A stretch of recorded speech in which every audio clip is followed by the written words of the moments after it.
supaya nggak ada. Jadi nggak usah takut. Hari ini banyak orang sakit tiba-tiba ditakut ke rumah sakit karena nggak punya KIS, karena nggak nunggak. Akhirnya apa? Di rumah.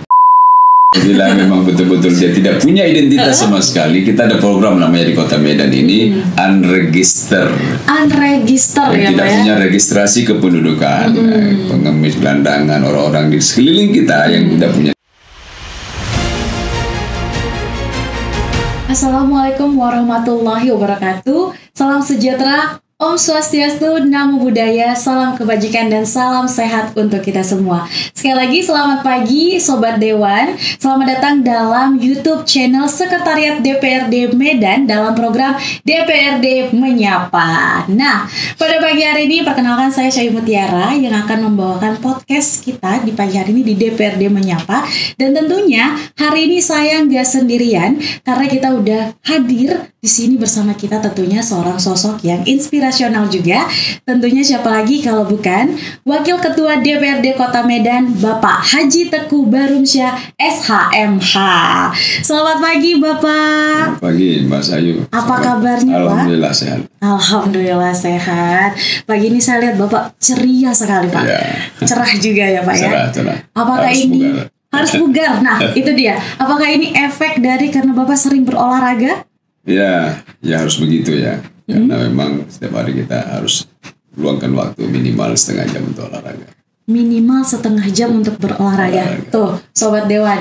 Jadi pesan dari Pak Bahrum di pagi hari ini tuh kita harus meluangkan waktu paling tidak setengah jam untuk berolahraga ya Pak ya. Apa aja itu ya Pak ya. Biar badan kita tetap fit, bugar dan tentunya semangat untuk menjalani hari ya Pak ya. Betul. Nah, pagi hari ini Pak, tentunya kita ada sebuah agenda untuk membahas satu topik yang sedang trending juga tentunya di Kota Medan, yaitu seputar jaminan kesehatan Medan Berkah atau dengan singkatan yang sering kita dengar yaitu JKMB nih Pak. Ya. Nah, tentunya ini kan menjadi trending sekali ya Pak, ya beberapa bulan ini banyak sekali masyarakat yang menanyakan apa sih JKMB itu sendiri, bagaimana, tentunya programnya, targetnya siapa nih Pak sasarannya. Dan tentunya sebentar lagi kita akan berbincang-bincang bersama Bapak Haji Teku Barumsyah dan tentunya kita akan membahas lebih dalam lagi mengenai JKMB ini sendiri.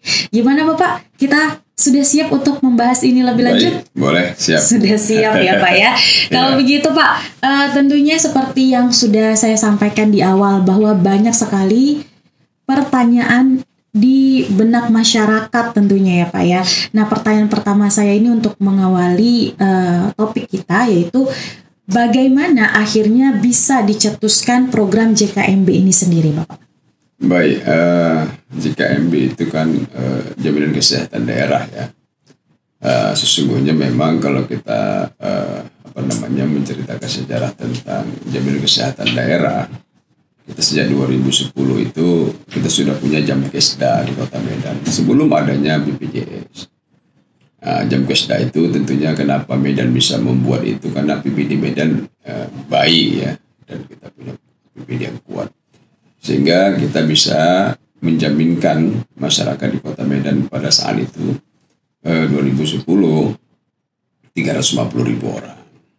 Dalam perjalanannya sampai akhirnya itu ialah 2014-2015 lahirlah itu namanya Jaminan Kesehatan Nasional ini dikelola oleh BPJS. Tentunya Jamkesda kita yang dulu namanya Jaminan Kesehatan Medan Sehat dan itu terintegrasi menjadi peserta KIS ya, peserta jadi KIS yaitu dalam BPJS. Selain kita punya dapat peserta dari APBN, dari APBD kita juga kita menambahkan juga menjadi peserta peserta berbayar iuran ya, menjadi masyarakat yang memang tidak membayarnya. Ada sebuah komitmen pada saat itu dengan BPJS yang menyampaikan bahwa apabila sebuah daerah yang mampu mengasuransikan warganya masuk ke dalam peserta jaminan kesehatan nasional itu di BPJS sebanyak minimal 96%, makanya sisanya itu boleh memakai KTP saja. dalam istilahnya itu UHC, Universal Harga Free. Nah, makanya kita pemerintah kota dan DPRD Kota Medan, khusus kami waktu itu di bidang kesehatan, itu memacu setiap tahun kita tambah anggaran dari APBD, tambah terus pada akhirnya di 2020 kita sudah di angka 90% lebih. Dan itu setiap tahun kita tambahkan terus. Akhirnya di 2022 kita sudah mencapai target 96%. Kalau sudah 96%, tentunya ada sebuah komitmen yang dijanjikan oleh BPJS bahwa itu sudah sisanya yang 4% boleh memakai KTP saja. Dan komitmen itu dituangkan dalam sebuah MOU. Sehingga pada saat itu di akhir Desember 2022, MOU itu ditandatangani oleh Wali Kota Medan, Bapak Muhammad Bobi Apif Nasution, dengan BPJS Kota Medan, di mana MOU itu ditandatangani sehingga berlakulah UHC di Kota Medan. Dan jaminan kesehatan daerah kita, yang dulu namanya Jaminan Kesehatan Medan Sehat, hari ini ditabalkanlah namanya pada saat itu menjadi Jaminan Kesehatan Medan Berkah.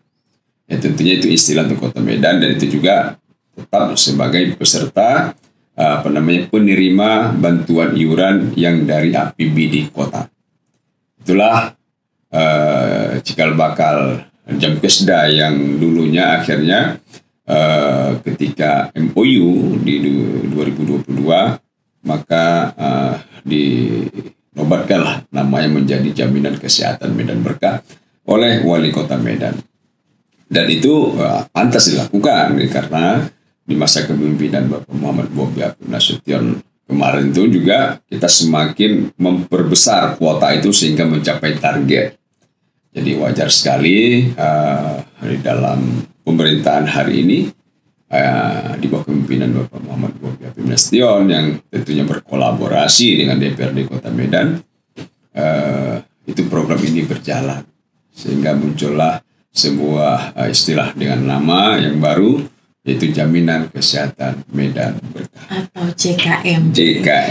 Berarti ini sebuah perjalanan panjang. Perjalanan panjang. Jadi ini bukan program yang baru saja tiba-tiba muncul seperti itu ya Pak. Berarti benar. Ini perpanjangan program yang terdahulunya tentunya. Endingnya 2022. Karena ini happy endingnya di 2022 ini sudah mencapai 96%. Berarti Pak, UHC itu sendiri tidak boleh diberikan jika belum 96%. Tidak boleh. Jika 95% nih Pak? Tidak boleh. Kita 2021 akhir sudah 2022 awal itu sudah 95.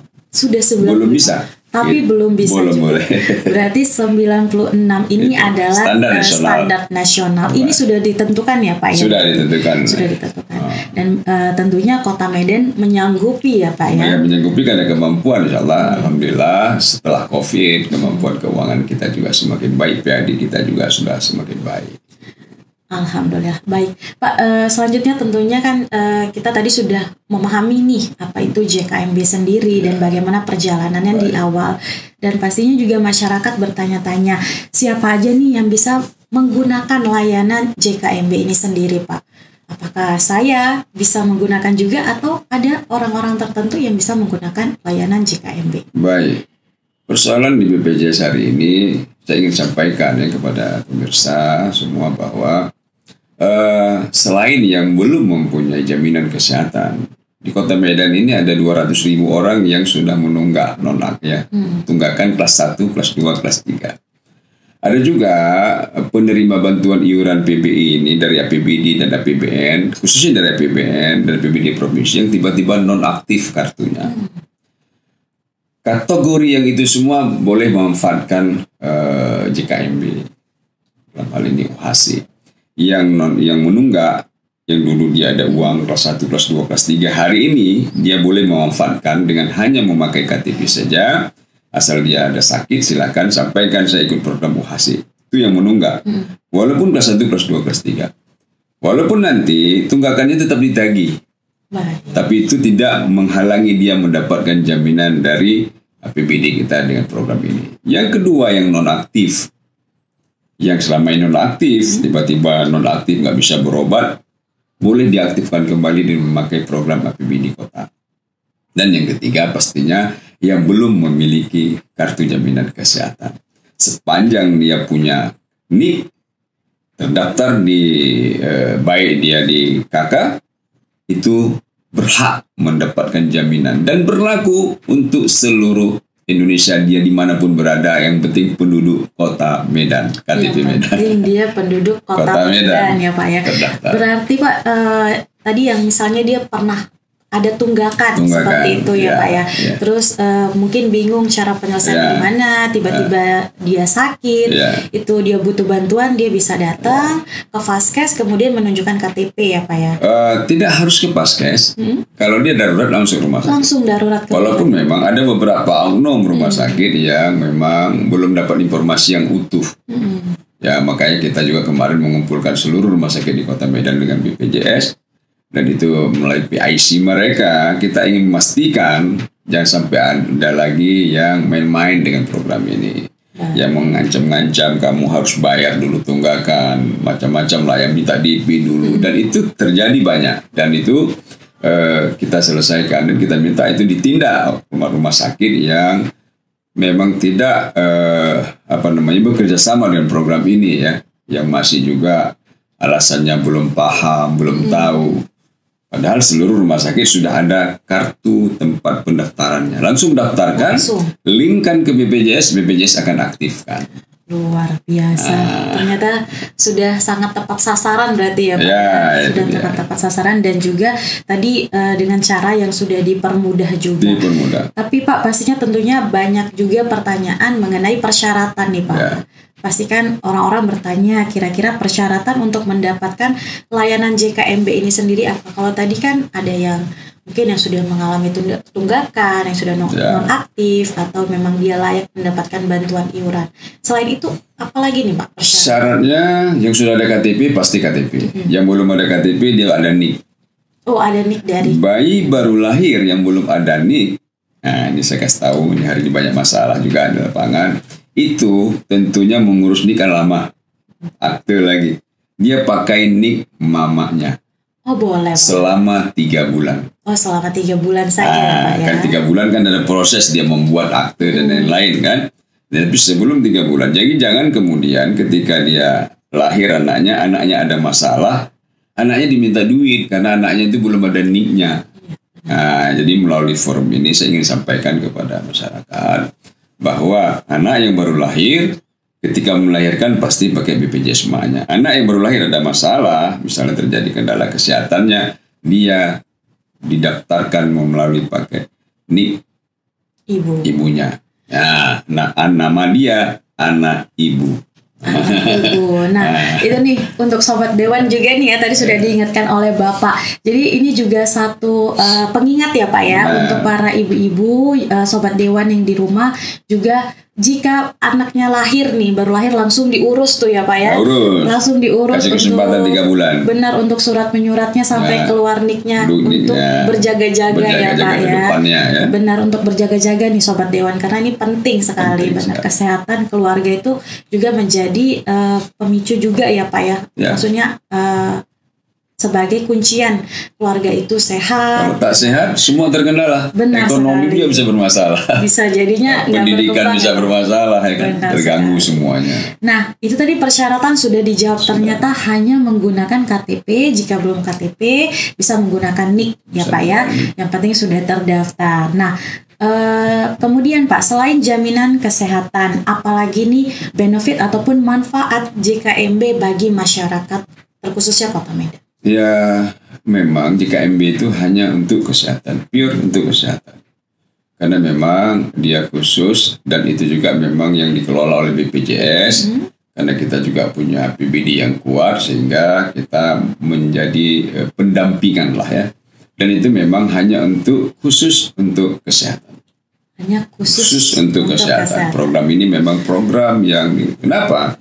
Karena ini merupakan pelayanan dasar utama, kebutuhan utama masyarakat. Kalau tak sehat, yang lain-lain juga nggak bisa bergerak, ekonomi tak bergerak, pendidikan juga nggak mungkin bisa sekolah. Karena ini utama pelayanan dasar, urusan wajib pelayanan dasar, maka kita fokus urusan kesehatan. Di Kota Medan ini mungkin banjir masih urusan-urusan lain, tapi kesehatan sudah selesai kita sebuah urusan. Nah, jadi tidak ada kendala lagi tentang urusan kesehatan, dijamin seluruh kepesertaan masyarakatnya. Dan ini tidak terjadi juga di kabupaten kota yang lain. Masih ada 1, 2, 3 kota yang punya APBD yang kuat. Dan tidak hanya uang yang kuat, tetapi komitmen yang dilakukan oleh pemerintahan kota, yang dalam hal ini kolaborasi kita antara Wali Kota Medan dan DPRD Kota Medan.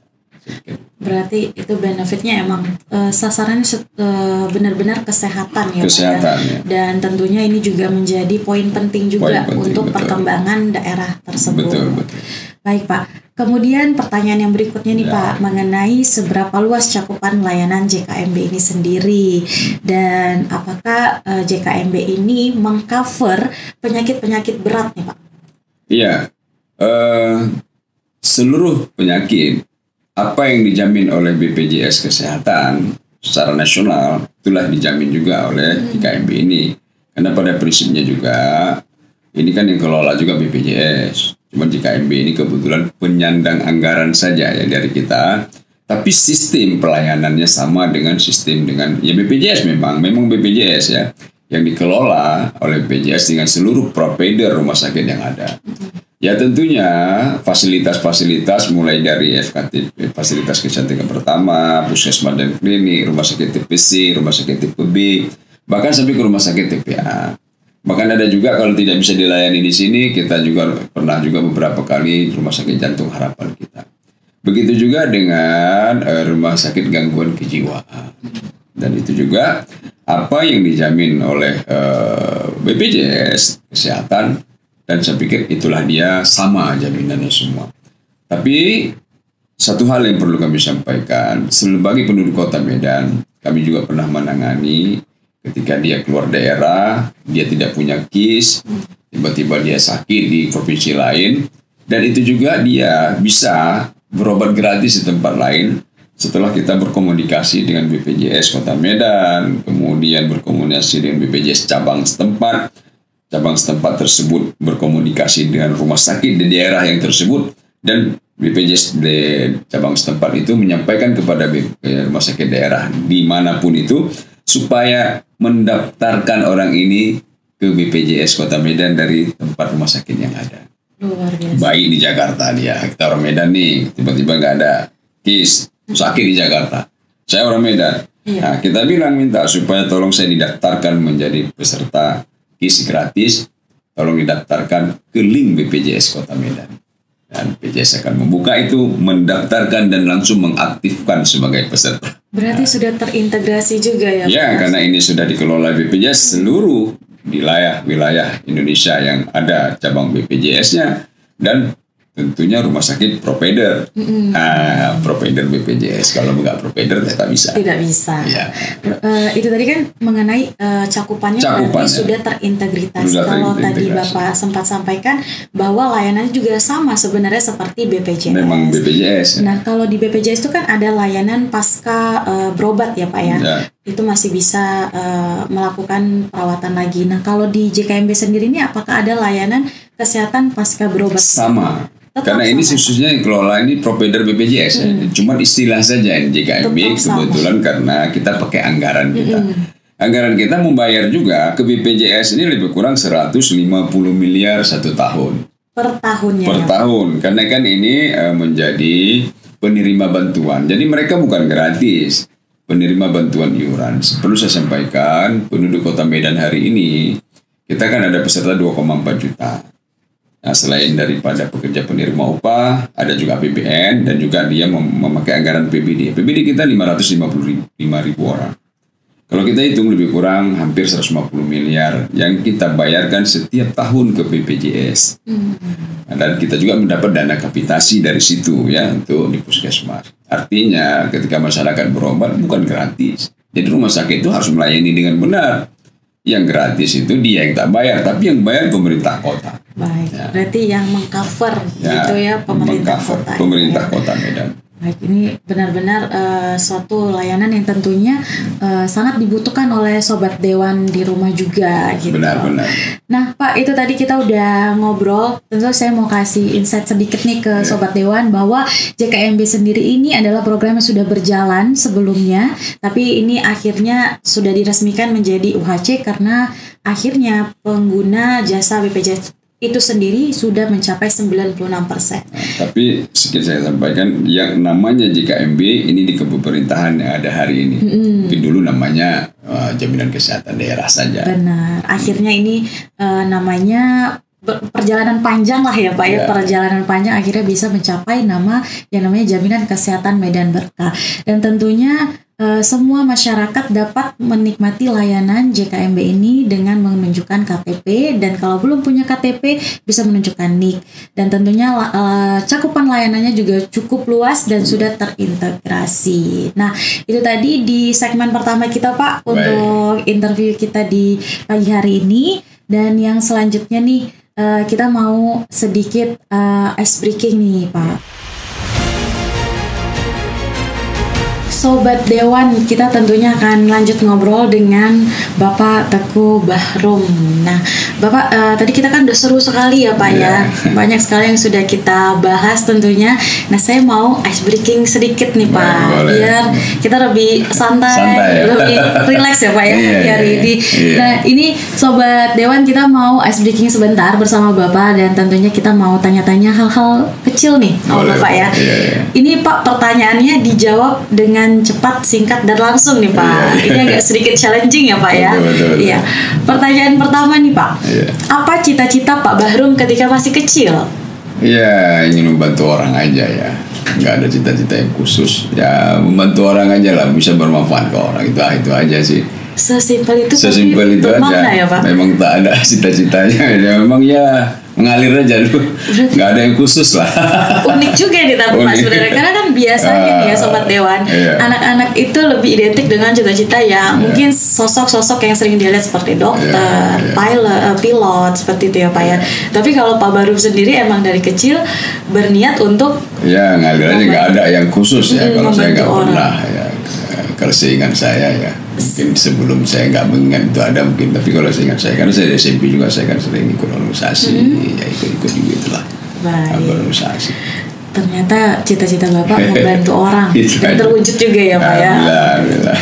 Dan pertanyaan kedua nih Pak, hal yang paling Bapak sukai tinggal di Kota Medan? Makan. Makanannya pasti ya. Makanannya. Makanan di Kota Medan tuh emang sudah bukan enak, dia nggak enak, tapi enak sekali. Tuh Sobat Dewan, kata Bapak makanan di Medan itu bukan enak ya, bukan enak tapi enak sekali gitu. Kalau kata ada satu lagi. Apa itu Pak? Ya, kita bersatu dalam keberagaman. Bersatu dalam keberagaman. Itu dia di sini ya. Itu yang buat Bapak senang ya. Indonesia kecil nih. Indonesia kecil benar. Ini menjadi contoh ya Pak. Contoh. Jadi contoh. Baik. Nah, untuk pertanyaan yang ketiga nih Pak. Satu kata untuk Kota Medan. Medan semakin maju. Medan semakin maju, luar biasa. Boleh saya tepuk tangan dulu sini Pak ya. Luar biasa nih Pak, Medan semakin maju.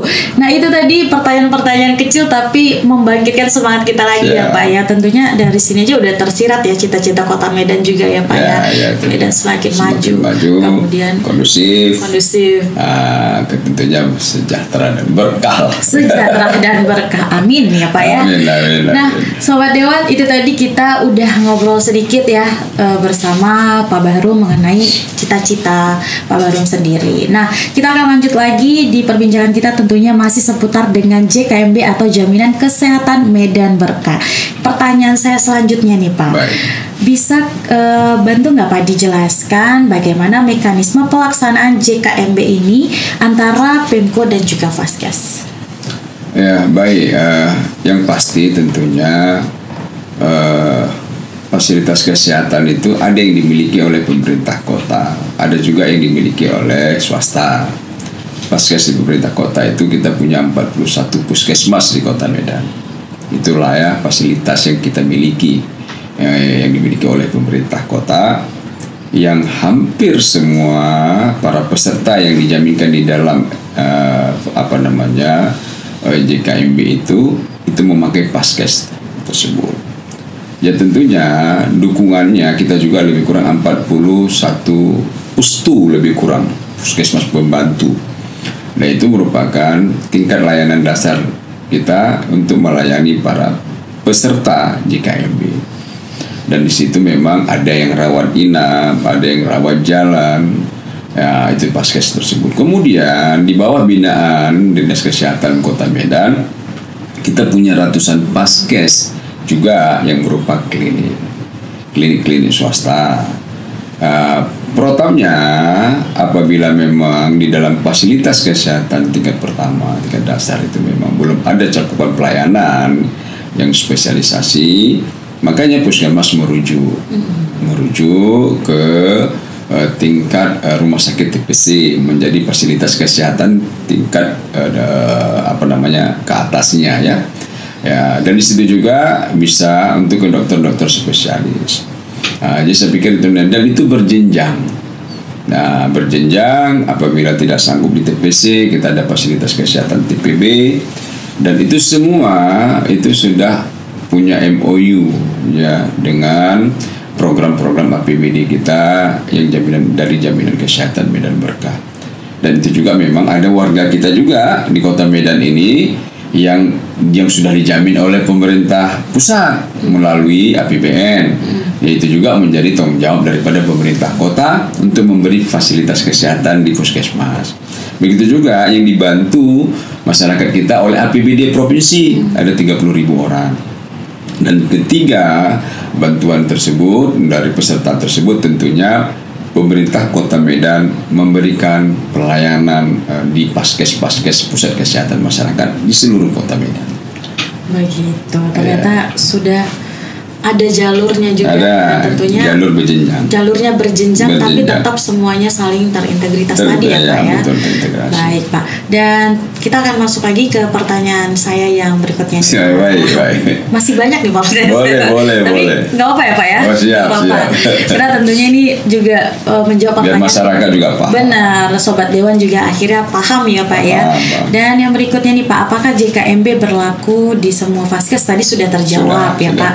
Dan kemudian bagaimana proses ataupun SOP bagi masyarakat yang ingin berobat melalui JKMB, apa yang harus dilakukan dan dipersiapkan juga sudah tadi sudah dijawab ya Pak ya. Sebagian sudah, namun saya ingin menambahkan saja bahwa kalau dia emergensi, dia nanti bisa didaftarkan langsung oleh rumah sakit. Baik. Walaupun dia itu yang nunggak, tiba-tiba yang nggak ada, jadi nggak usah takut. Hari ini banyak orang sakit tiba-tiba ditakut ke rumah sakit karena nggak punya KIS, karena nggak nunggak. Akhirnya apa? Di rumah. Dan ini terjadi. Makanya sekarang melalui media ini saya sampaikan, silakan ke rumah sakit, sampaikan bahwa saya tolong daftarkan menjadi peserta UHASI program JKMB. Kalau ada masalah kendala, sampaikan kepada kami di DPR, kepada pemerintah kota, sampaikan ya biar kita jewer rumah sakit. Biar gitu kita jewer rumah sakit. Iya, kira-kira kan ada 1-2 oknum PIC-nya yang kadang-kadang tiba-tiba PIC yang lama udah ada, tiba-tiba dia berhenti masuk PIC yang baru, dia nggak paham. Tiba-tiba datang orang, wah harus bayar, kasih DP, kasih waktu 3 hari gitu-gitu. Ya kan banyak hari ini terjadi di masyarakat. Kamu nunggak yang kelas 1 nggak boleh, nggak ada, mau kelas 1 dia. Asalkan dia mau pakai Mercy, dia ke rumah sakit nggak ada kisnya, dia mau menjadi dilayani di rumah sakit kelas 3, dia wajib dikasih karena hak dia. UHASI itu hak semua warga, warga Kota Medan asal mau pakai fasilitas kelas 3. Nah itu dia jaminannya. Asal dia bersedia ya di Pak kelas 3 bersedia kelas 3. Baik, itu dan tahu diri lah. Tahu diri ya Pak ya. Tahu diri juga kan. Berarti sedikit saya tarik itu, kalau misalnya kita tadi ada tunggak, kenapa tidak perlu takut ya Pak? Tidak perlu takut. Yang penting kita jalani aja, kita ke rumah sakitnya, apalagi sudah emergensi tadi ya Pak ya. Dan kemudian untuk tadi yang saya tangkap juga, banyak juga yang sebelum-sebelumnya ya Pak ya, sebelum terjadi sosialisasi dan lain-lain ini banyak yang dimintain DP, tapi suruh bayar. Sekarang tidak perlu takut lagi ya. Iya, Pak ya? Jangan mau bilang saya program UHASI, yang penting ada. Kalau ini belum ada, dikasih waktu 3 kali 24 jam untuk diurusnya, hari kerja. Hari kerja. Kalau Jumat dia masuk, Sabtu Minggu nggak hitung, harus ke Senin Selasa. Kadang-kadang ada juga yang nakal, udah Jumat Sabtu Minggu udah 3 hari, Senin harus ada, kalau nggak ada umum, nggak hari kerja. Hari kerja. Ya itu juga harus jelas. Dan kemudian apa aja yang harus disiapkan nih Pak untuk mendapatkan layanan tadi kalau selain KTP ini? Itulah ya yang membuat kita begitu mudah. Asalkan saja dia punya NIK, udah jadi barang tuh lah. Selesai lah itu, dilayani. Berarti karena yang persiapannya dia sudah menjadi penduduk Kota Medan. Sesederhana itu persiapannya. Itu ya, Pak, ya. Sesederhana. Jadi jangan ada lagi. Ya karena kita tahu masyarakat kita kan banyak, 42 kelurahan kita masih kumuh, masih miskin. Jadi di sana-sana banyak informasi yang belum dapat. Walaupun yang nunggak tadi ketika dia sudah mendapatkan kartunya didaftarkan kembali, tagihan itu jalan. Itu memang tagihan itu tetap harus disampaikan. Kalau dia tidak punya kemampuan bayar, ya dia tidak kemampuan bayar. Kalau dia disuruh dia mencicil, ada pernyataan, ya silakan saja. Namanya pernyataan, ya kita siap. Tapi kalau dia itu tidak mengurangi hak dia untuk dilayani sebagai peserta yang gratis. Berarti dia tidak boleh ditolak pada saat itu. Tidak boleh ditolak pasien.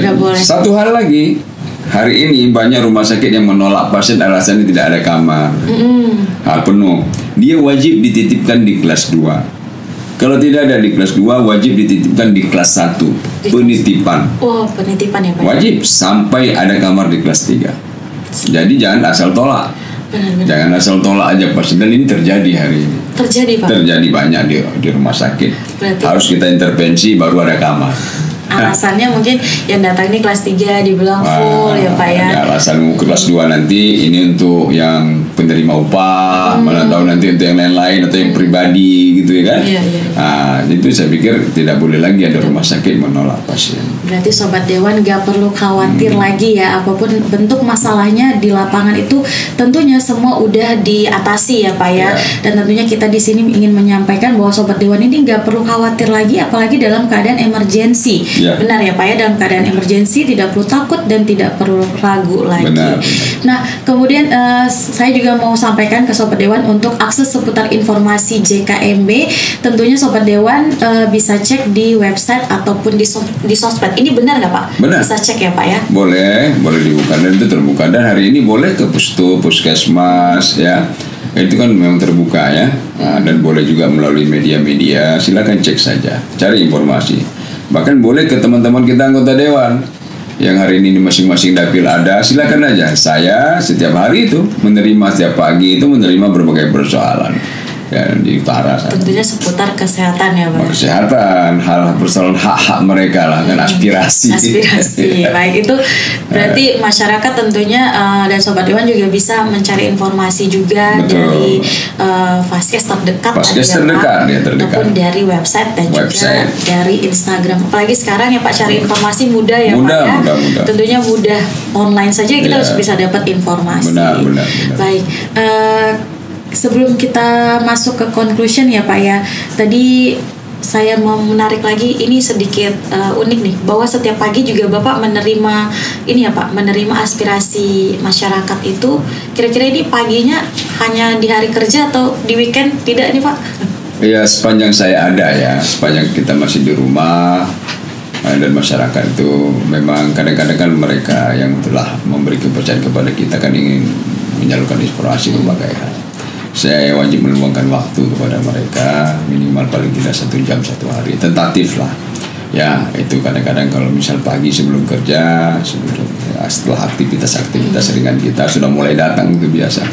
Kadang duduk di depan rumah 5-4 orang, kadang 6 orang, udah kita tanya apa persoalan kesehatan dan lain-lain lah ya.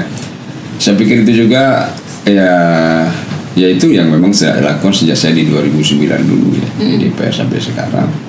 Ya tentunya ketika ada masalah di situ ada potensi, ya kan. Nah, setiap ada masalah berarti ada potensi kepada kita untuk menggali lagi wawasan dan ilmu kita. Kan banyak masalah yang mereka beri kepada kita. Itu sama dengan dosen juga banyak memberi pertanyaan sehingga kita harus mencari jawabannya. Ya akhirnya itu, dan itu saya pikir itu selalu saya lakukan untuk menyahuti karena mereka telah memberi kepercayaan kepada kita. ya tentunya kita juga harus menyauti berbagai persoalan, setidak-tidaknya memberikan jalan keluar lah kepada mereka. Demikian. Berarti dengan adanya kegiatan ini juga informasi seputar kesehatan di Kota Medan sekaligus mensosialisasi tersampaikan. Nah, itu baik melalui media-media kita ya, kadang WA kita, Facebook, IG kita, dan itu juga mereka akan kesana juga mempertanyakan, dan itu kita mudah-mudahan kita jawab. Nah, itu tadi ya Sobat Dewan, tentunya bahwa banyak sekali yang sudah kita bahas mulai dari perjalanan JKMB ini sampai akhirnya mendapat nama Jaminan Kesehatan Medan Berkah, dan khusus ini namanya untuk Kota Medan ya Pak ya.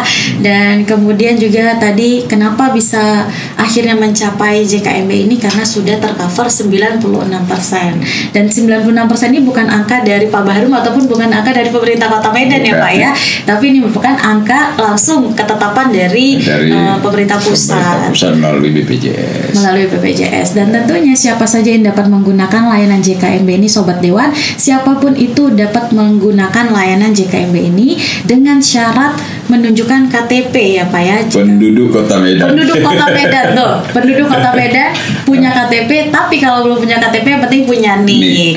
Dan untuk masalah ibu dan anak yang anaknya belum punya NIK, ini bisa menggunakan NIK ibunya dengan masa tenggang 3 bulan ya Pak ya. Satu lagi nih. Apa lagi tuh Pak? Apabila memang betul-betul dia tidak punya identitas sama sekali, kita ada program namanya di Kota Medan ini unregister ya tidak Pak ya. Punya registrasi kependudukan, pengemis, gelandangan, orang-orang di sekeliling kita yang tidak punya, dan itu Paskes kita hanya Rumah Sakit Perngadi Medan dan Rumah Sakit Bahtiar Jafar Medan Labuhan. Medan Labuhan ya. Dan register yang tidak punya registrasi. Tidak punya registrasi juga ikut terbantu ya. Dan kemudian juga tadi kita juga membahas bagaimana tahapannya, dan tentunya program JKMB ini juga sudah terintegrasi ya Pak. Dan untuk layanan dan juga coveragenya mengenai jenis penyakit ini juga sama seperti BPJS ya Pak ya. Sama seperti BPJS. Nah, kalau dari Bapak sendiri nih, conclusion apa yang mau ditarik dari topik kita pagi hari ini seputar JKMB Pak? Ada yang mau ditambahkan lagi atau sebagai? Iya, kita sudah, pemerintah kota sudah menjamin kesehatan masyarakat, tapi harapan kita masyarakat juga harus menjaga pola hidup. Jangan seperti hari ini semakin banyak yang dijamin penuh rumah sakit, seharusnya rumah sakit semakin berkurang. Jaga pola makan, jaga kesehatan supaya hidup lebih sehat. Sehat itu murah, sakit itu mahal. Sehat itu murah. Ya, kita doakan semoga seluruh penduduk Kota Medan ini selalu diberi kesehatan. Itu harapan kita. Itu pesan dari Pak Bahrum nih. Jadi untuk Sobat Dewan, yang walaupun kita sudah dibantu, walaupun sudah di cover ya Pak ya, tapi yang namanya menjaga kesehatan itu sangat penting Sobat Dewan. Dan tentunya Pak Bahrum ini ngomong menjaga kesehatan ini bukan cuma ngomong kosong, karena Pak Bahrum sendiri udah menerapkan dengan menjaga pola hidup sehat ya Pak ya, olahraga, berusaha. Iya benar sekali, kita harus berusaha juga dan jangan lengah ya Pak ya, mentang-mentang ya saya sudah punya pelindung nih gitu ya Pak ya, akhirnya suka-suka hati makannya. Kalau sakit udah ada jaminan, itu bahaya itu. Tujuannya memberikan jaminan ini bukan menjadikan rumah sakit penuh ya Pak ya. Mencegah lebih baik daripada mengobati. Luar biasa sekali. Nah itu tadi statement dari Pak Bahrum, dan tentunya nggak terasa kita udah berada di penghujung acara ya Pak ya, dan tentunya banyak sekali pertanyaan seputar JKMB yang sudah terjawab, dan mudah-mudahan Sobat Dewan bisa menambah pengetahuan nih mengenai JKMB. Jadi kalau selama ini bertanya-tanya ya Pak ya, apa itu JKMB dan siapa yang bisa mendapatkannya, akhirnya sudah terjawab di sesi DPRD Menyapa pada session kita kali ini. Dan tentunya untuk Sobat Dewan jangan lupa untuk terus menyaksikan YouTube Sekretariat DPRD Medan untuk mendapatkan informasi-informasi yang lebih banyak lagi, tentunya hanya di program DPRD Menyapa. Dan jangan lupa juga untuk follow Instagram @humasdprd Kota Medan, dan juga jangan lupa follow Facebook Sekretariat DPRD Medan. Dan di sana para Sobat Dewan dapat mengakses berbagai macam informasi dan juga kegiatan seputar DPRD Kota Medan. Dan jangan lupa juga nih, untuk mendapatkan informasi yang lebih banyak lagi bisa cek langsung di website dprd.pemkomedan.go.id. Nah, sudah lengkap semua informasinya. Tentunya Sobat Dewan bisa menggali begitu banyak sekali informasi untuk perkembangan Kota Medan ya tentunya Pak ya. Benar, Mbak Sayu. Jadi sebagai Sobat Dewan nggak boleh yang namanya misinformasi ya. Tentunya kita di sini sudah diberikan wadah untuk mendapatkan banyak sekali informasi dan juga perkembangan dari Kota Medan yang tentunya sangat mudah untuk diakses oleh semua Sobat Dewan yang ada dimanapun ya Pak ya. Mungkin Sobat Dewan yang udah pindah ke luar kota, bukan di Kota Medan lagi, bisa akses melalui channel YouTube kita dan juga website dan sosial media yang lain.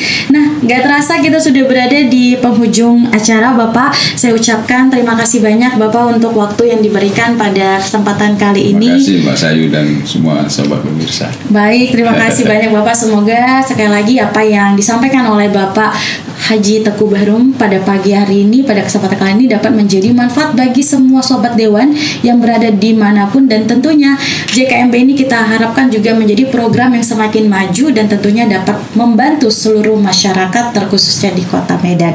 Untuk itu saya Syai Mutiara pamit undur diri. Mohon maaf jika ada kesalahan kata. Sekali lagi saya ucapkan mohon maaf Bapak jika ada kesalahan kata ataupun kesalahan dalam bertanya ya Pak ya, mohon izin.